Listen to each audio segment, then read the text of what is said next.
کر رہے ہیں وہ اسماعیل کو، سمجھے تھے ابراہیم کہ یہ حکم ہے ربانی،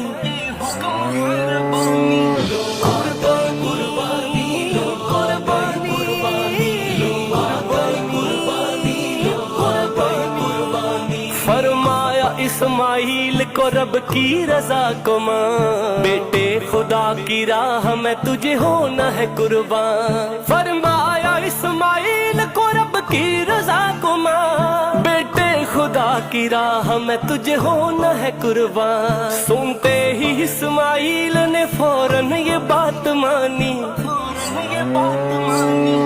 آ گئی قربانی لو، آ گئی قربانی لو، آ گئی قربانی لو، آ گئی قربانی۔ آنکھوں پہ پٹی باندھ کے